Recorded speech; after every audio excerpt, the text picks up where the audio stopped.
SC ST వర్గీకరణ అంశంలో supreme court ఇచ్చిన తీర్పును వ్యతిరేకిస్తూ వర్గీకరణ పోరాట సమితి ఆధ్వర్యంలో భారత్ బంద్ కొనసాగుతోంది. గుంటూరు జిల్లా తెనాలిలో ఆర్టీసీ బస్సులు తిరగకుండా జేఏసీ నాయకులు కార్యకర్తలు అడ్డుకున్నారు. మాలా మాదిగల మధ్య చిచ్చు పెట్టే విధంగా సుప్రీంకోర్టు తీర్పు ఉందన్నారు. రిజర్వేషన్లను దశల వారీగా తొలగించే కుట్ర జరుగుతుందంటూ ఆరోపించారు. పెరిగిన జనాభాకు అనుగుణంగానే రిజర్వేషన్ల శాతం పెంచమంటారనే భావనతోనే పాలకులు కుయుక్తులు పండుతున్నారని మండిపడ్డారు. వర్గీకరణ చేయాలి అంటే ముందు కులగణన చేయాలని, జనాభా దమాషా ప్రకారం వర్గీకరణ జరగాలి అని జేఏసీ నేతలు డిమాండ్ చేశారు.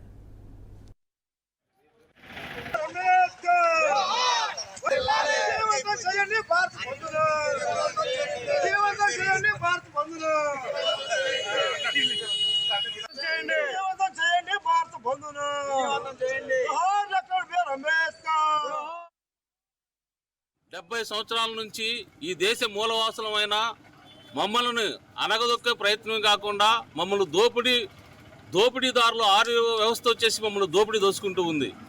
ఈరోజు మందాకృష్ణ గారి మదిలో పుట్టిన ఆలోచన కాదు, చంద్రబాబు నాయుడు గారు మదిలో పుట్టిన ఆలోచనే ఈ ఎస్సీ వర్గీకరణ. ఈరోజు క్రిమినల్కి అంగీకరిస్తున్నానంటున్నాడు. అసలు మరి కులాల మధ్య ఎలా మాదిగాని ఎందుకు విభజన చేసావు? 30 సంవత్సరాల నుంచి నువ్వు ఎందుకు ఉద్యమాలు చేసావు? ఉద్యమం ఫలితం ఏంటి? ఇవాళ ఈ ఆంధ్రప్రదేశ్ తెలుగు రాష్ట్రాల్లో క్రిస్టియన్ మాదిగా అని బీసీసీ కింద మమ్మల్ని రిజర్వేషన్లకు దూరం చేసావు.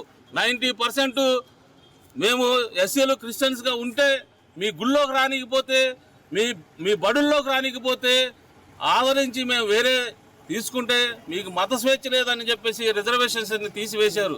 దీని మీద మందాకృష్ణ ఉద్యమం ఎందుకు చేయలేదు? మరి ప్రొఫెసర్ వినోద్ కుమార్ లాంటి మాదిగ మేధావులు ఎంతమందో